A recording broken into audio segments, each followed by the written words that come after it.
The night Manhattan glittered like a crown of broken promises was the same night Dean Halston ruined his own life without even realizing it. Inside his penthouse, overlooking the Hudson, laughter spilled through the glass walls, the kind of laughter that didn't just echo it sliced. Dean raised his champagne flute, letting the city lights shimmer across it like trophies he believed he already owned. "Come on," he bragged to the cluster of executives gathered around him. It was just one night with a desperate single mom. Claire? She practically begged for attention.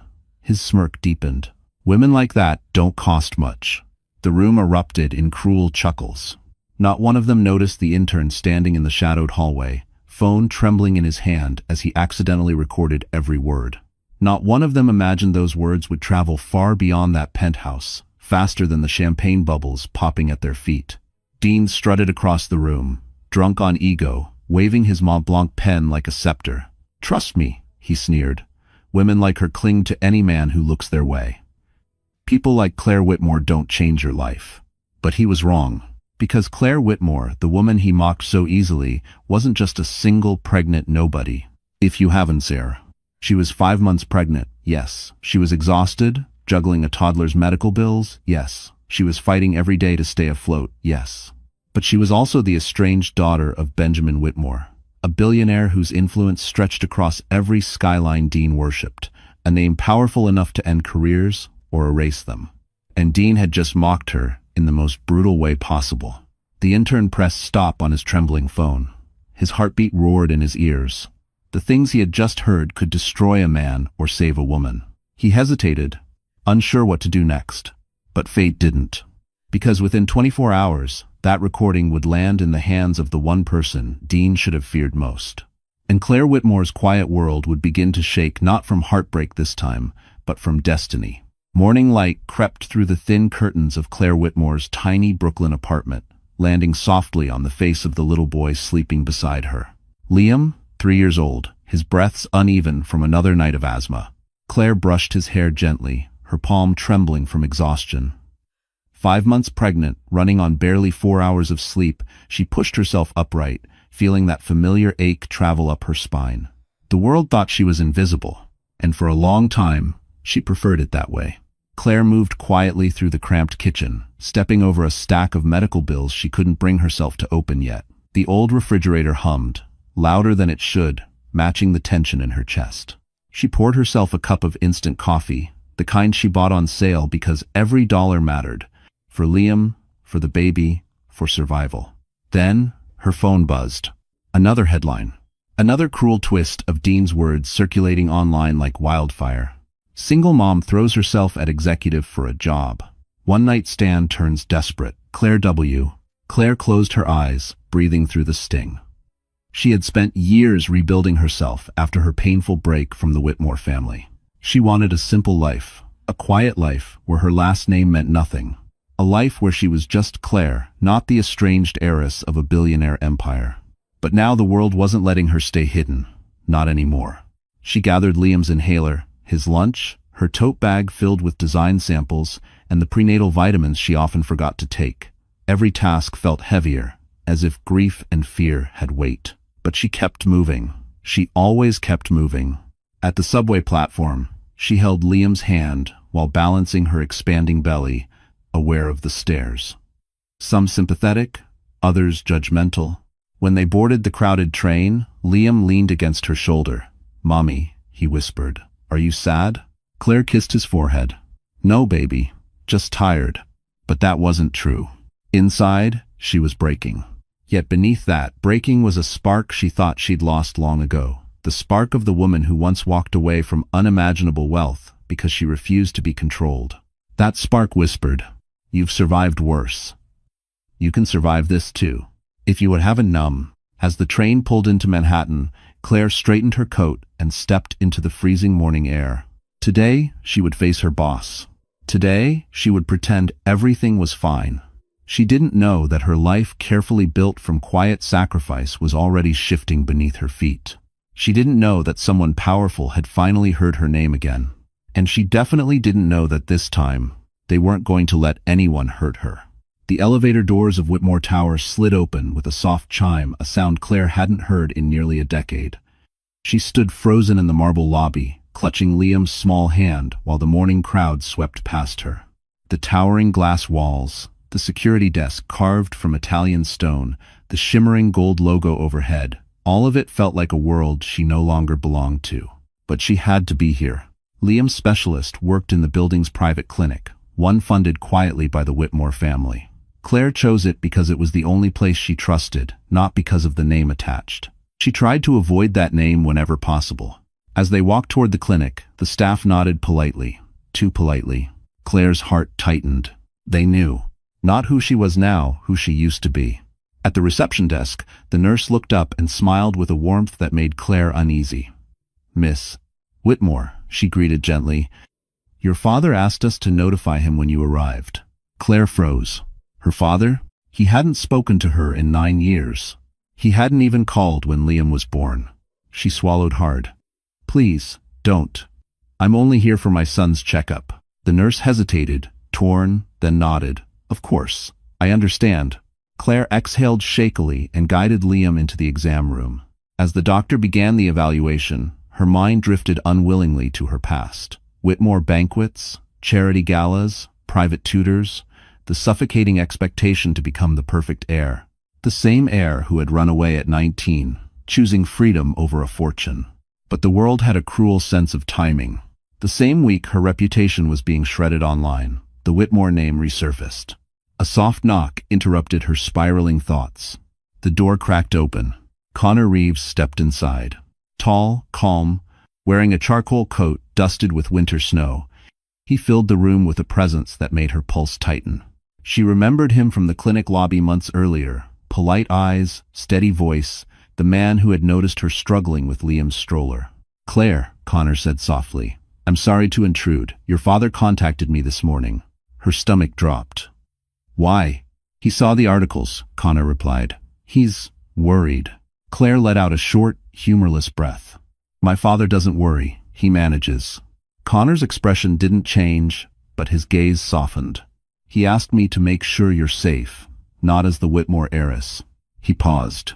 But as his daughter, Claire's throat tightened. She looked away, fighting emotions she didn't want, emotions she didn't trust. And deep inside, she felt it. The faint rumble of her old life waking up. A life she thought she had buried. A life that was coming for her, whether she wanted it or not. Connor Reeves didn't belong in pediatric clinics. He belonged in boardrooms, glass-walled skyscrapers, polished tables, deals worth billions. But when he saw Claire Whitmore sitting alone in that exam room, arms wrapped protectively around her pregnant belly while soothing her sick toddler, something inside him shifted in a place he didn't even know had rusted shut. She wasn't fragile. She wasn't asking for help. But she looked exhausted. The kind of exhaustion no one should carry alone. And now he knew why. The moment he stepped out of the clinic, his phone buzzed. Benjamin Whitmore's name lit up the screen, a man whose calls even CEOs hesitated to ignore. "Did you see the articles?" Benjamin's voice was low, controlled, dangerous. "I did," Connor answered. "They're ugly. That man, Dean Halston, needs to be handled. Quietly, but effectively. Handled." Connor knew what that meant in Whitmore language. He pinched the bridge of his nose. "Benjamin, does Claire know you're getting involved?" A long silence. Then, "She won't accept help from me. She hasn't for 9 years. Connor exhaled. "She didn't want you notified today either." "I expected that." A pause. "But you, she might trust. Stay close. Protect her. She doesn't have to know it came from me." Connor didn't answer right away. He wasn't a babysitter. He wasn't a family envoy. But something about Claire, the quiet strength, the determination in her tired eyes, the way she never complained, had already carved a place in him he didn't intend to reveal. "I'll look after her," he said finally. Not because Benjamin ordered it, but because he wanted to. He ended the call and returned to the clinic hallway. Through the half-open door, he saw Claire crouched beside Liam, helping him zip his jacket. Her face was calm, gentle, but her shoulders shook ever so slightly, as if holding back everything she didn't dare say. Dean's words had wounded her deeply, but she wasn't broken, not even close.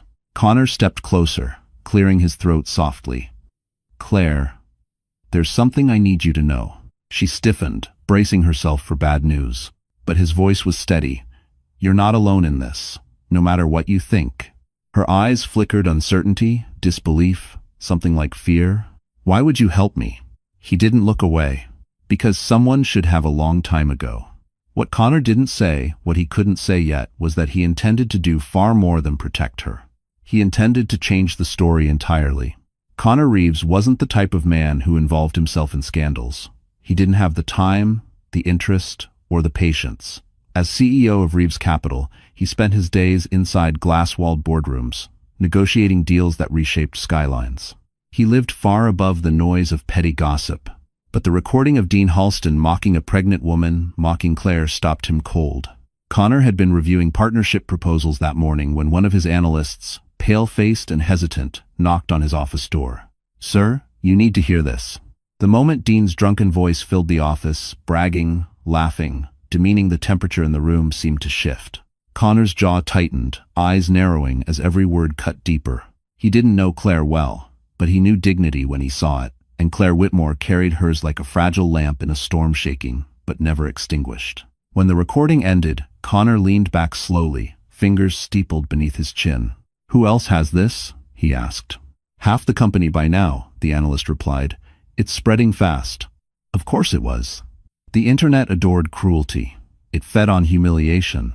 And Claire, already battling the weight of pregnancy and a sick child, had become a target she never asked to be. Connor stood, slipping on his charcoal overcoat. "Get legal ready. We're containing this." "But sir, why would you get involved?" Connor paused.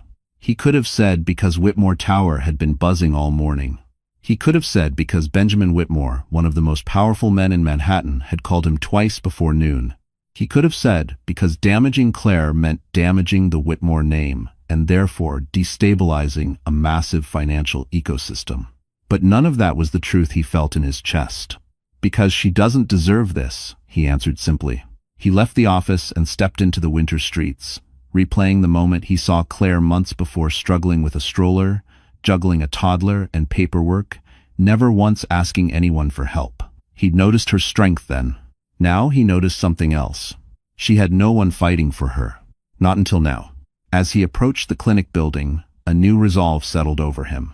He wasn't just here to deliver news. He wasn't just here because Benjamin insisted. He was here because someone needed to shield Claire from the storm heading her way. And if he was honest with himself, he wasn't entirely sure why he cared so much. But he did. More than he wanted to admit. The scandal didn't spread slowly. It detonated. By the time Claire arrived at her design studio in Lower Manhattan, the atmosphere was already wrong. People whispered in corners. Screens dimmed when she walked past. Conversations snapped shut like doors slamming. She felt each glance like a needle beneath her skin. She didn't know yet. Not until her manager, a normally warm woman named Janelle, pulled her aside. "Claire, I need you to sit." Her stomach dropped. "Is this about the articles?" Janelle hesitated, then turned her laptop toward her. This wasn't just an article. It was a wildfire. A headline screamed across the top of a popular gossip site. "The single mom scandal. Pregnant assistant allegedly targets executive for power." And below it, a photo.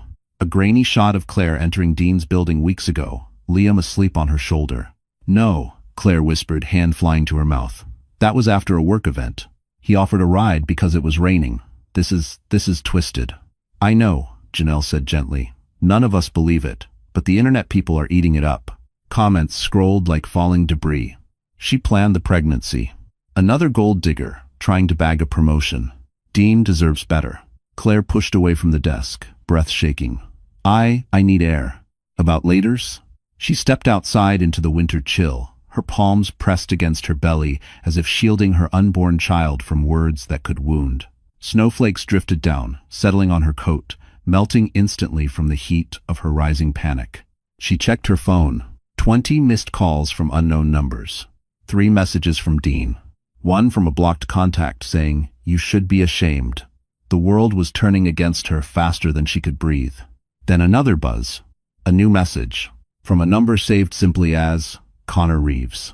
"Claire, do not respond to anything online. Do not speak to Dean. I'm coming to you now." Her pulse stuttered. Why was he helping her? Why did he care? She didn't have time to answer herself, because just then, a black Mercedes pulled to the curb, and Connor stepped out, coat billowing in the cold wind, jaw set like a man preparing for battle. He crossed the sidewalk toward her. "Claire," he said quietly, "we're going to fix this." Winaforus. Those 5 words shouldn't have felt like lifelines, but they did. And for the first time that day, Claire felt something other than fear. She felt the shift of power, subtle, distant, but real, finally tilting back toward her. The moment Claire stepped into the Mercedes, her hands were still trembling. Panic clung to her skin like cold rain, and even the warmth of the car couldn't thaw it. Connor didn't speak at first. He simply watched her, his expression a blend of concern and calculation, like a man assessing damage he was determined to repair. "Breathe," he said softly. "You're safe in here." But Claire didn't feel safe. She felt exposed, hunted. "Connor, this is my life they're tearing apart," she whispered, voice cracking. "I have a child at home. I have another on the way. I can't handle people calling me." She choked on the words she refused to repeat. Connor leaned forward slightly. "Claire, listen to me. You did nothing wrong. Dean is the problem, not you." But the truth clawed at her chest. Dean hadn't just humiliated her. He had detonated the fragile structure of survival she'd spent years building. "I worked so hard to stay invisible," Claire said, tears brimming. "I didn't want my father's money. I didn't want his world. I just wanted peace." Connor's gaze softened. "You wanted a life you controlled, not one inherited." She nodded, wiping her cheeks. "And now all of Manhattan thinks I'm—" "Don't," he interrupted firmly. "Don't take their words in. They don't know you." But the internet knew enough to destroy reputations in hours, and Claire wasn't built to withstand that kind of fire. Her phone buzzed again. Another message. Another cruel headline. Another stranger's judgment. Claire squeezed her eyes shut, pressing a hand to her stomach as a sharp ache twisted through her stress, hitting her body harder than she expected. Connor immediately noticed. "Are you hurting?" "It's just pressure," she whispered. "I'm okay." But she wasn't okay. Her breaths were shallow, quick. Her chest tightened until it hurt to inhale. The weight of everything, Liam's health, the pregnancy, the bills, the public shame piled onto her until the world blurred at the edges. Connor reached out, his hand hovering near hers, but never touching without permission. "Claire, look at me." She lifted her eyes, glossy with fear. "You're not facing this alone anymore," he said, voice low, steady, certain. "Not while I'm here." Something in the way he said it, quiet but resolute, hit deeper than she expected. It didn't erase the panic, but it steadied her pulse long enough to breathe again. Outside the window, the city blurred past in streaks of gray and white. Inside the car, a truth formed that Claire wasn't ready to name. This wasn't just help. This was someone choosing to stand with her. Someone who might not walk away. Benjamin Whitmore had spent his entire life being in control. He controlled markets, mergers, and men twice his size with nothing more than a calculated glance. But the one thing he could never control, the one thing that slipped through his fingers 9 years ago, was his daughter. Claire. He hadn't spoken to her since the night she walked out of the Whitmore estate with nothing but a backpack and a crack in her voice when she said, "I want a life that's mine." He let her go, believing she would return once the world proved harsher than she expected. She never did, and he never went after her. Until now. A printed headline lay open on his mahogany desk. A photo of Claire, pregnant, exhausted, alone. And beneath it, Dean Halston's smug, poisonous quote. She begged for attention. Benjamin's hand tightened around the newspaper until it crumpled. For the first time in years, something unfamiliar cracked his voice when he called his head of security. "Find everything about Dean Halston. Every deal, every investor, every weakness." "Yes, sir." Benjamin wasn't a man of theatrics. He was a man of consequences. He turned to his wall of screens, pulling up corporate databases. With every document he opened, every detail he analyzed, his anger sharpened into something cold and deliberate. Then Connor Reeves' name lit up on his caller ID. "You've seen it," Connor said without greeting. "I have. You know, Dean targeted her on purpose." Benjamin inhaled slowly. "Then we'll make sure he regrets it." But Connor wasn't calling to talk about Dean. Not entirely. "She's not okay, Benjamin," he said quietly. "This has gone beyond gossip. Benjamin closed his eyes. For a moment, he didn't feel like a billionaire. He felt like a father who had failed the one person he was supposed to protect. Is she? He stopped. The word safe felt inadequate. Is she holding up? Connor hesitated. Barely.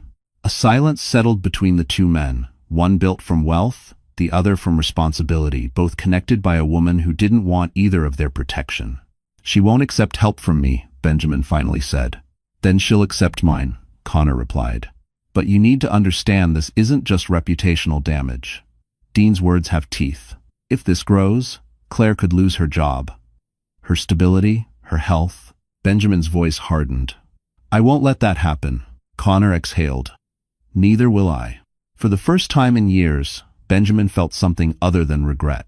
He felt purpose. And though Claire didn't know it yet, the ground beneath the scandal was shifting.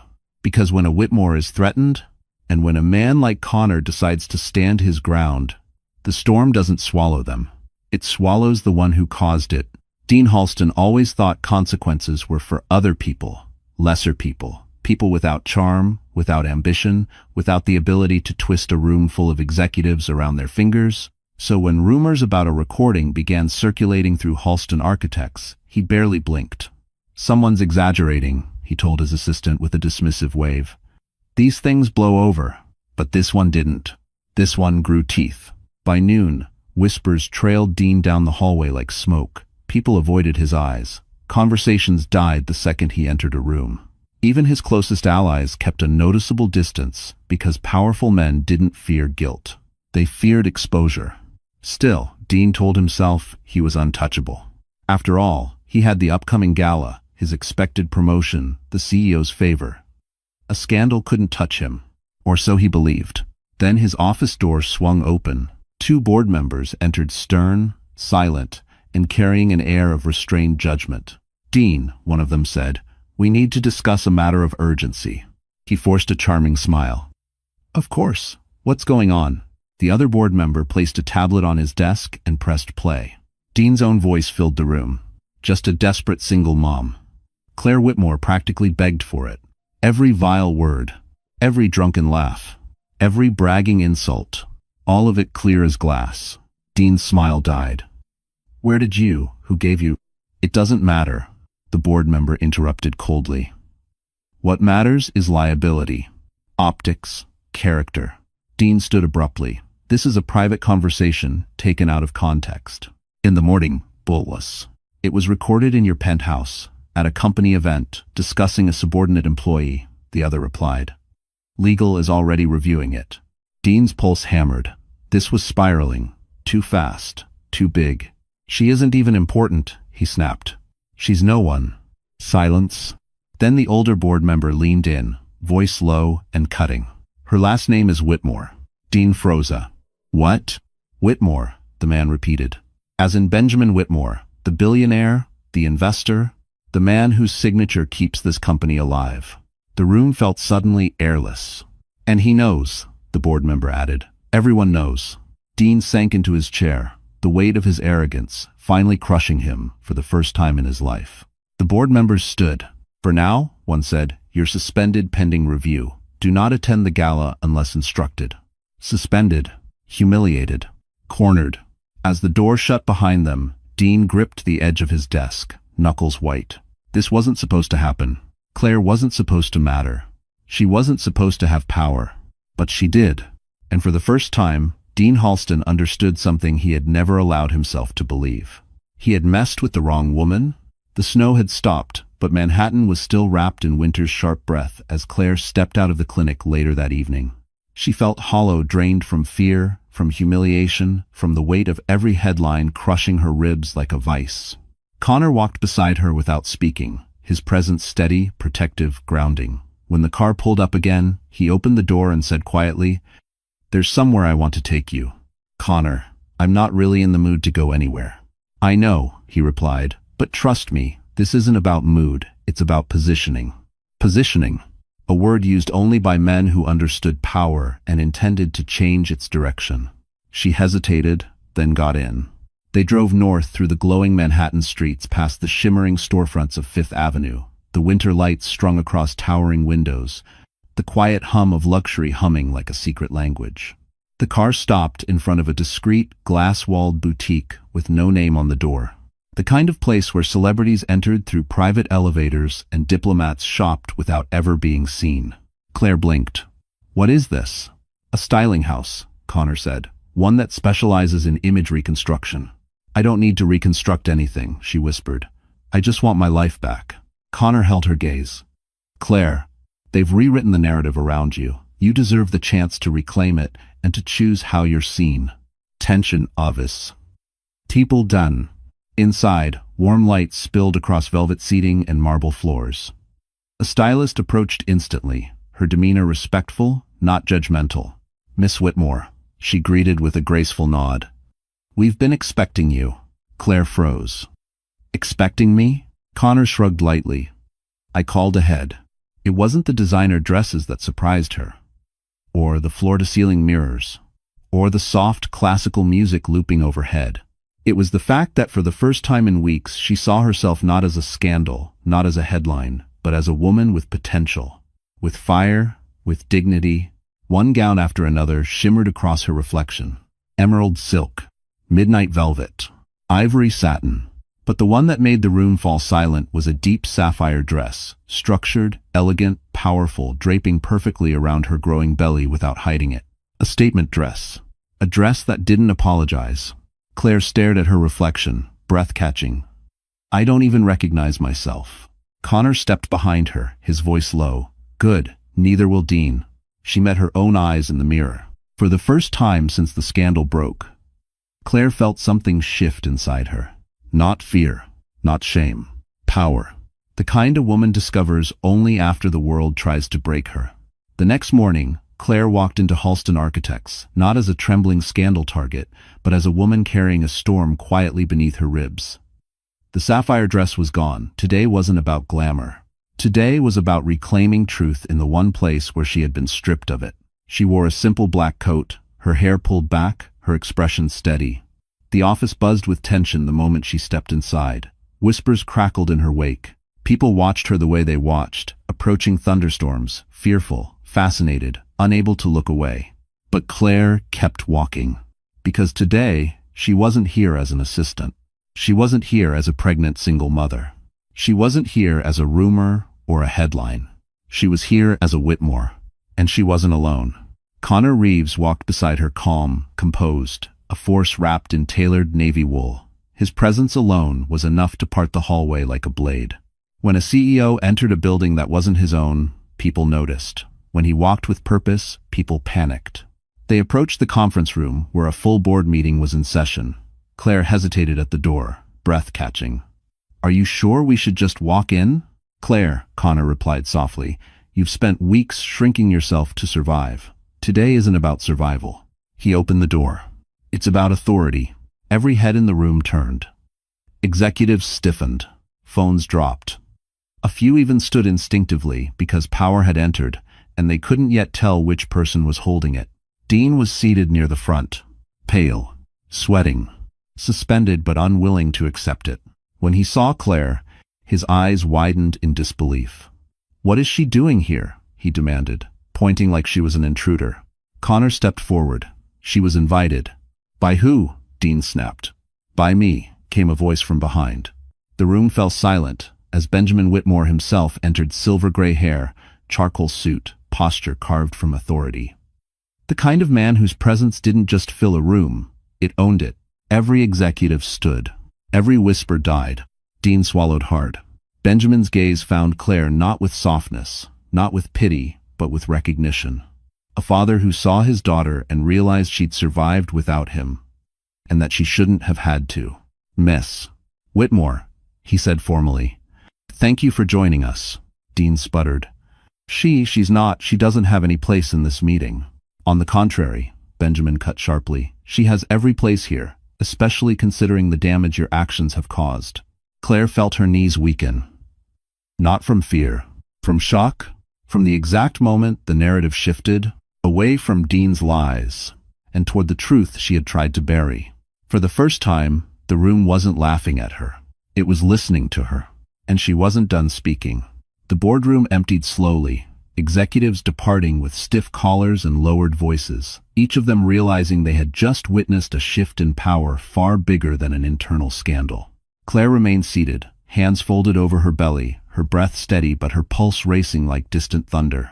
Dean stayed too because he had no choice. The moment the door clicked shut behind the last board member, he lunged toward Claire, desperation cracking through his perfect posture. "Claire God, you have to listen to me." His voice was frantic, stripped of arrogance. This is all blown out of proportion. You know how people twist things online. You know I didn't mean—" "Don't," she said sharply. Dean froze. Connor stepped closer, protective, his presence a warning. But Claire lifted a hand, signaling she didn't need shielding, not from this man. "You didn't mean which part?" she asked quietly. "Calling me desperate, or mocking me for being pregnant, or telling a room full of drunk executives that I begged for your attention?" Dean swallowed, eyes darting. "I was stupid. It was locker room talk. You know how guys are. I shouldn't have said it, but that doesn't make me a monster." "It makes you small," Claire replied. "Smaller than I realized." End quote. Dean's face contorted. He wasn't used to hearing no. He wasn't used to consequences. He wasn't used to being the one cornered. "I can fix this," he insisted. "Just tell your father, tell the board, it was a misunderstanding. Tell them you forgive." "I don't owe you forgiveness," Claire cut in, voice trembling not with fear but with strength. "You hurt me, you humiliated me, and you put my children at risk. Do you understand that?" Dean flinched, as if struck. But Claire wasn't finished. "You thought I was nobody," she said, voice growing steadier. "A single mom you could use, mock, and discard. You didn't care what happened to me after that night. You didn't care what your lies would cost." Dean's voice cracked. "Claire, please, I'm begging you. If I lose this job, I lose everything." She looked him in the eye, tears burning but unfallen. "I already lost everything once," she whispered. "And I rebuilt my life without hurting anyone." Silence. Then Connor stepped forward, calm and firm. "Dean, this conversation is over." Dean's shoulders slumped, the fight leaving him all at once. He backed away slowly, bitterness mixing with fear. But at the door, he turned back. "This isn't fair," he whispered. Claire exhaled, steady and unbroken. "Fair," she said softly, "is finally catching up to you." And as he walked out, defeated, Claire felt something inside her loosen, a cord of shame and fear, unraveling at last. For the first time since the scandal erupted, she felt free. News didn't travel slowly in Manhattan, especially when it involved a billionaire's daughter and a scandal that tasted like blood in the water. By the time Claire stepped out of the boardroom, the story had mutated again. Not quieter. Louder. Sharper. Hungrier. Connor walked beside her, subtly shielding her, as employees pretended not to stare. Phones lifted, screens lit, whispers ignited like sparks bouncing off dry leaves. Claire kept her gaze forward, but she felt the shift in the air. She wasn't invisible anymore. She was a headline with a heartbeat.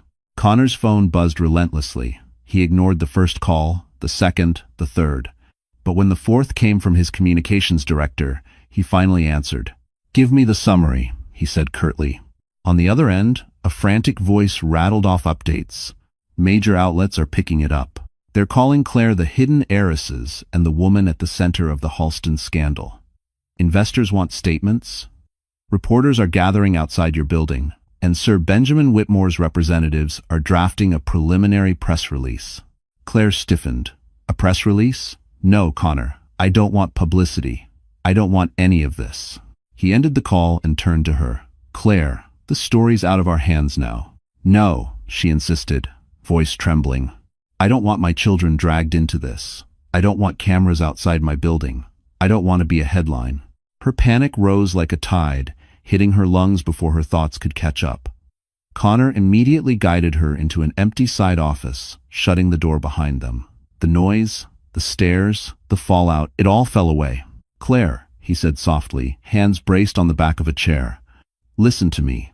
You didn't choose the spotlight, but that doesn't mean you can't control the narrative." "I don't want a narrative," she whispered, voice cracking. "I just want peace." His expression softened. "And you'll have it. But right now, silence looks like guilt. We need to show that you're not hiding, that you're standing on truth. That matters." Claire pressed a hand to her belly instinctively. The baby kicked faintly beneath her palm, a reminder that she wasn't just protecting herself. She was protecting 2 lives. "My son," she whispered. "People will go after him too." Connor's voice deepened. "Not while I'm here. Not while your father is involved. You're not facing this without protection anymore."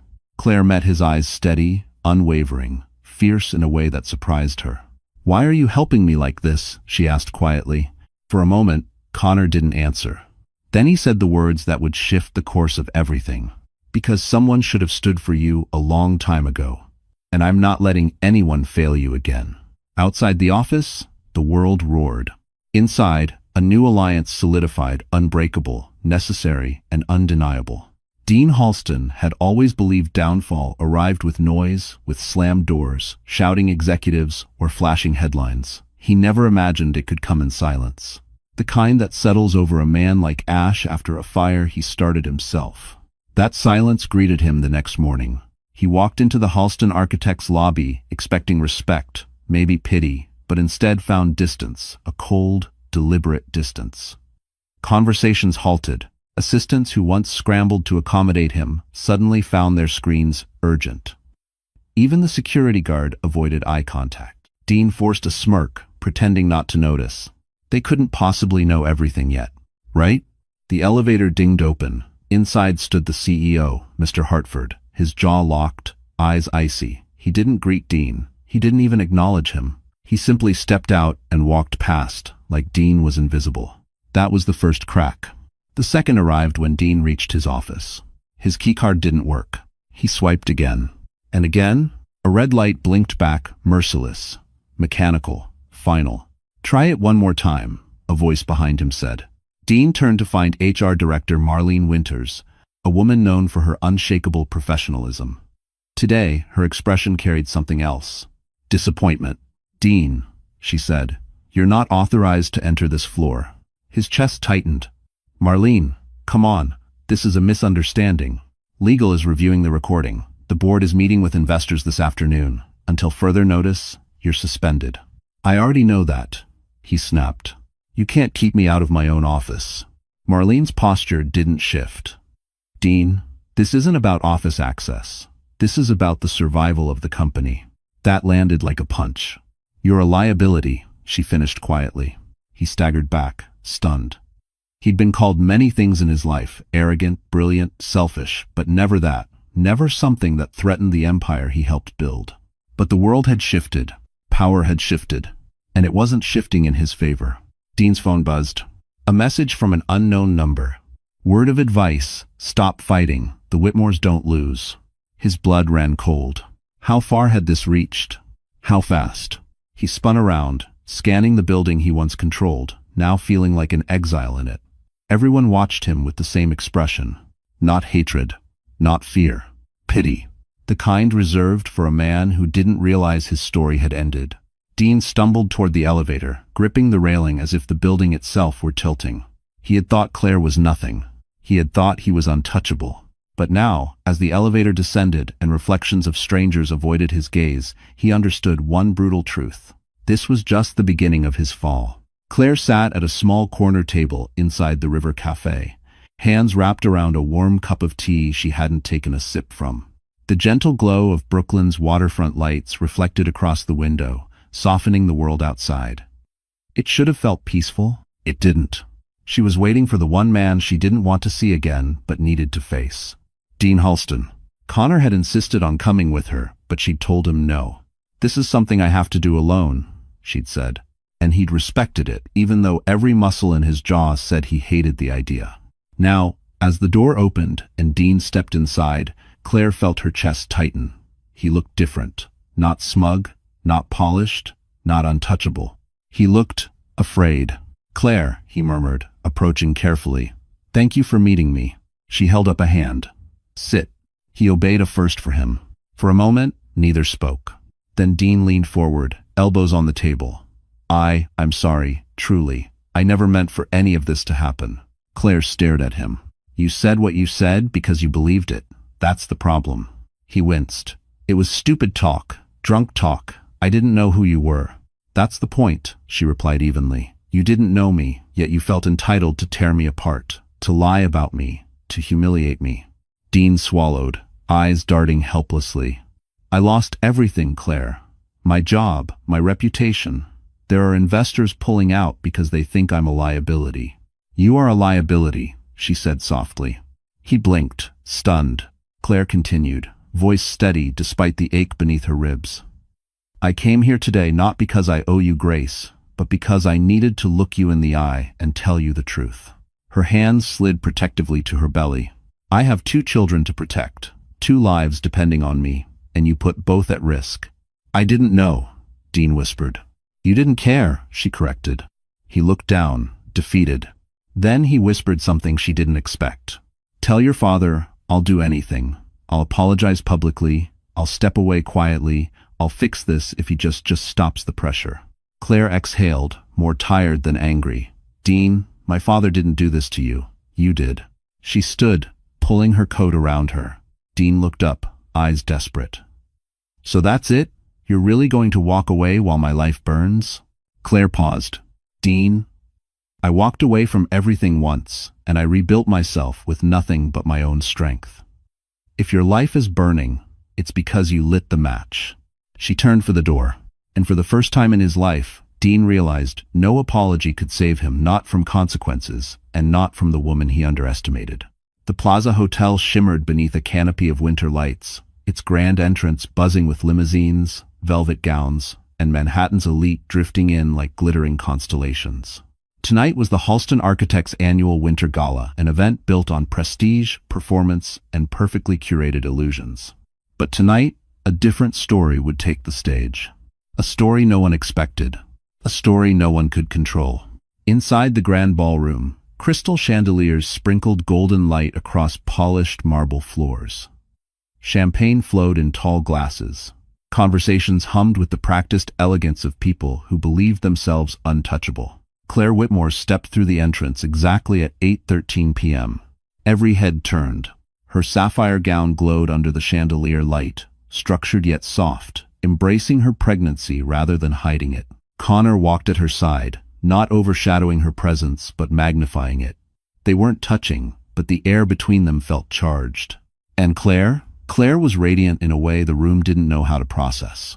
A woman who'd been painted as weak now looked like royalty. Whispers rippled instantly. Is that her? The woman from the scandal? She's stunning. Is that Connor Reeves with her? Oh my God, she's a Whitmore. Claire didn't flinch. For once, she didn't shrink. She let them look. Connor leaned slightly toward her. You doing okay? She nodded, though her heartbeat thudded in her ears. I need to do this. Yes, he murmured. You do. Across the room, Dean slipped in through a side entrance, despite being told not to attend. His face paled when he spotted Claire. She wasn't broken. She wasn't hiding. She wasn't begging. She was rising, and everyone could see it. The CEO, Mr. Hartford, approached the microphone on stage. The crowd fell silent. We have important matters to address tonight before celebrations begin. Matters regarding integrity and accountability. Dean stiffened. Connor whispered, "This is it." But before Hartford could continue, Benjamin Whitmore himself entered the ballroom. The atmosphere shifted instantly. Power had arrived. He walked straight to Claire, not hiding, not denying, not calculating. "Thank you for being here," he said, loud enough for the nearest tables to hear. A collective gasp echoed. Benjamin turned toward the stage. "Mr. Hartford," he said calmly, "I believe the floor belongs to my daughter." Daughter. The word thundered across the ballroom. Dean stumbled back, breath stolen. His career, his lies, his arrogance obliterated in a single sentence. Claire stepped onto the stage, hands steady, eyes clear, voice ready. Tonight was no longer about survival. It was about reclaiming everything she'd been denied. And the world was finally listening. The ballroom fell into a stillness so complete, it felt as if the chandeliers themselves were holding their breath. Claire stood at the center of the stage, the glow of the spotlight catching the sapphire folds of her gown and casting her in a halo of undeniable power. For years she had lived quietly. For months she had lived afraid. Tonight she lived seen. She approached the microphone slowly, steadying her breath. Connor watched from below, hands clasped behind his back, eyes never leaving her. Benjamin Whitmore stood a few steps behind him, a quiet fortress in a charcoal suit. "Thank you for being here," Claire began, her voice clear, calm. "I didn't expect to stand on this stage tonight, but life has a way of forcing us to speak when silence becomes too heavy." The room leaned in. Claire continued, "Many of you have read the articles, the lies, the assumptions. You've seen my name dragged through stories written by people who never met me." Her hand settled gently over her stomach. "But when those stories began threatening my children, I decided the truth needed to be told." Across the room, Dean's face drained of color. Claire lifted her gaze. "I was lied about," she said plainly. "Humiliated, targeted in a moment where I was vulnerable, and the man responsible." Her eyes cut toward Dean, not cruelly, but with a strength that burned. "Thought I would stay quiet because he thought I had no power." A murmur swept through the crowd. "But here's the truth," she said. "I am Claire Whitmore. I am a mother. I am expecting another child. And I refuse to let anyone weaponize my life or my family for their own ego." Benjamin's jaw tightened with pride. Connor's chest rose with something deeper. Claire stepped aside as Mr. Hartford took the mic. "We have reviewed the evidence," he announced, voice booming. "And effective immediately, Dean Halston is terminated from Halston Architects. His misconduct, defamatory actions, and violation of company ethics leave us no alternative." Gasps, sharp, satisfied, shocked, rippled across the ballroom. Dean stumbled forward. "You can't do this. You can't do." Hartford spoke over him. "Security will escort you out." Two guards approached. Dean's eyes darted wildly, landing on Claire. "You ruined me," he spat. Claire held his gaze. "No, Dean. You ruined yourself." The room erupted in applause, not chaotic, but righteous, like a collective exhale of justice long overdue. Dean was dragged out, shouting, shrinking with every step. As the doors slammed behind him, Claire felt something inside her settle. A wound didn't close. It transformed. Because tonight, the world didn't break her. It finally believed her. Applause still trembled through the ballroom, like an aftershock when Claire stepped forward again. The security doors had barely finished closing behind Dean, yet the atmosphere had already shifted lighter, clearer, as though the entire room recognized the moment for what it truly was. A reckoning. Claire stood beneath the chandelier, breath steadying as dozens of eyes turned toward her. For years, she feared being seen. Tonight, she embraced it. She approached the microphone once more, her palms open, her posture tall. "I want to thank you," she began quietly, "not for the applause, but for listening, for giving truth a place in this room." The crowd hushed, leaning in. Claire's gaze swept across the ballroom. Executives, designers, investors, strangers, people who had judged her without ever hearing her voice. "For a long time," she continued, "I tried to build a life alone. I thought disappearing was easier than living up to a name I didn't choose. I believed that staying small would protect me from the world." Her hands drifted to her stomach again, instinctively protective. But smallness isn't protection. Silence isn't safety. And shame isn't something any woman should carry because of someone else's actions. A soft murmur of agreement rippled through the audience. Claire's voice strengthened. "I'm a mother, I'm a daughter, and I'm a woman who has survived things most people in this room will never see. Not because I'm brave all the time," her voice trembled slightly, "but because I don't have the luxury of giving up." She paused, eyes bright with emotion she refused to hide. "I'm standing here tonight because I want my children to grow up knowing that dignity is not given, it's defended. That when the world tries to shame you, you answer with truth. And when someone tries to diminish your worth, you show them strength they never expected." As a Rishan, Benjamin let out a breath, pride, regret, and something gentler than both. Connor watched her like a man witnessing the rise of someone extraordinary. Claire inhaled deeply. "And if any woman in this room has ever been made to feel small, invisible, or unworthy, please know this. Your story does not end in the hands of someone who tried to break you." Her gaze locked with the crowd, steady, unflinching. "You get to decide who you are, not them." Basic stand. Silence, respectful, reverent, filled the ballroom. And then applause began again. Not loud and chaotic like before. Slow, powerful. A wave of acknowledgement that lifted her higher than she'd ever let herself stand. Connor stepped up beside her, offering his hand not to lead her, but to walk with her. For the first time in years, Claire didn't feel like she was surviving. She felt like she was beginning. The applause slowly faded, leaving a warm hum in the ballroom. Claire stepped away from the microphone, heart pounding not with fear, but with release. For the first time in years, she had spoken without shrinking, without apologizing, without hiding. And that's when Benjamin Whitmore approached her. The crowd parted instinctively. People whispered as the billionaire crossed the polished floor, each step measured, each breath deliberate. He had built empires, reshaped industries, survived economic wars. Yet, in this moment, he looked almost vulnerable. "Claire?" he said softly. Her breath hitched. Hearing her name from him again, after nearly a decade, felt like stepping onto a trembling bridge between past and present. "Dad," she whispered. For a moment, neither moved. Then Benjamin reached out, but paused inches from her, letting her choose. Claire hesitated only a second before allowing his hands to settle gently on her shoulders. "I am so proud of you," he said, voice thick with something she had never heard from him before. Regret. Admiration. Love, even. "I should have been here. I should have protected you. I failed you. Dad." Claire's throat tightened. "I walked away. I made that choice." "Yes," he replied, "but I should have followed." The words struck her harder than the scandal ever had. Benjamin looked at her pregnant belly, then into her eyes. "You were never meant to face the world alone. And I swear to you, that ends tonight." Behind them, Connor watched quietly, respectful, steady, not inserting himself, not competing, just present. Benjamin turned toward him. "And you," he said, extending a hand.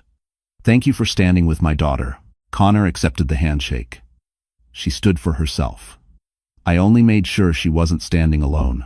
Something unspoken passed between them, an acknowledgement between two men who both cared deeply for the same woman. Benjamin shifted back to Claire. "There is something I want you to consider," he said. "Whitmore Foundation needs new leadership. Someone with heart, vision, resilience." He gave her a knowing look. "Someone like you." Claire blinked. "Me? Dad, I'm a mother," he finished. "A survivor, a woman who knows what real struggle looks like. That's exactly why you should lead." Whispers rippled across the ballroom again. Connor stepped closer, his voice low. "He's right, Claire. You'd be extraordinary." She searched their faces, her father's hopeful, Connor's unwavering, and felt something inside her shift. For so long, she'd believed she had nothing left to offer the world. But tonight proved she had everything. Strength, truth, courage, and people ready to stand beside her instead of against her. For the first time, she allowed herself to imagine a life not built from fear, but from possibility. The gala swirled around Claire like a glittering storm, voices rising, cameras flashing, power shifting in real time. Yet somehow, in the middle of all that noise, she felt something unexpected. Quiet. A quiet that came from knowing she had survived the worst. A quiet that came from taking her name back. A quiet that came from finally being seen. But that quiet shifted the moment Connor approached her. He didn't come with the purposeful stride he carried into boardrooms. He came slowly, almost carefully, like a man walking toward something precious. "Claire," he said softly, "step outside with me for a moment." She hesitated, glancing around. "Connor, tonight's been overwhelming enough." "I know," he murmured. "That's why I want you to breathe somewhere that isn't full of people staring." His tone, gentle, grounding, disarmed her more than any grand gesture could. She nodded. He led her toward a private balcony overlooking Central Park, where snow glittered across the treetops like a scattering of diamonds. The city was quiet out here, distant, softened. Claire wrapped her arms around herself. "I feel like everything's shifting too fast." Connor stood beside her, his breath clouding in the cold air. "Because it is, and because you've been carrying all of it alone." She looked at him. "Not anymore?" He met her eyes steady, warm. "Not if you let me stay." Her heart stuttered. "Connor, I'm pregnant. I have a little boy. My life is complicated." "Good," he said without missing a beat. "Complicated means real." She blinked, stunned. No man had ever said anything like that to her. Not without expectation, not without judgment. Connor continued, voice hushed but unwavering. "I don't care about your past, or the scandal, or your father's empire. I care about you. The woman who fights for her children. The woman who walked into that ballroom tonight like she wasn't terrified. The woman who deserves someone who won't let her face another battle alone. Her throat tightened. Connor, I don't know if I'm ready for I'm not asking for an answer tonight, he said. I'm just telling you the truth. He stepped closer, not touching her, just near enough for her to feel his sincerity. I want to be in your life, Claire. Not as your protector. As someone who chooses you and the family you're building. A tear slipped down her cheek, unexpected, uninvited, undeniable, not from fear. From relief, because someone finally wasn't asking her to be less. Someone wasn't running from her reality. Someone saw not just her strength, but her exhaustion, her flaws, her hope, and still reached out. Claire looked at him, heart trembling. For the first time, since everything fell apart, she let herself imagine a future that didn't hurt. A future where she wasn't just surviving. A future where she was loved. Snow drifted softly over Central Park West the morning Claire stepped into her new life.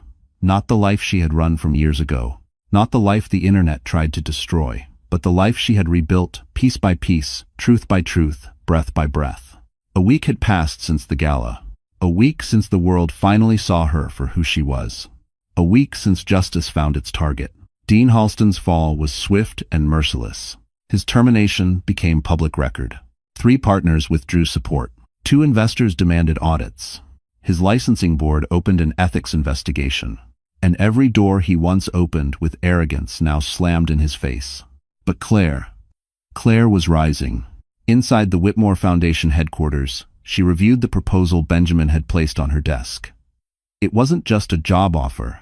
It was a path one built on compassion, purpose, and the very strength that had carried her through every storm.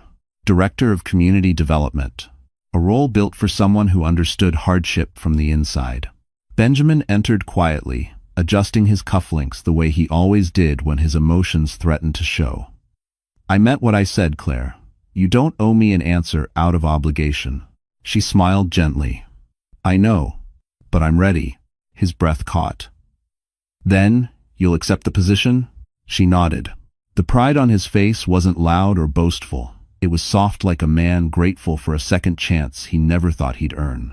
When she left the building that afternoon, Liam raced toward her, giggling as he launched himself into her arms. She lifted him, pressing a kiss to his warm cheek. Mommy has a new job, she whispered.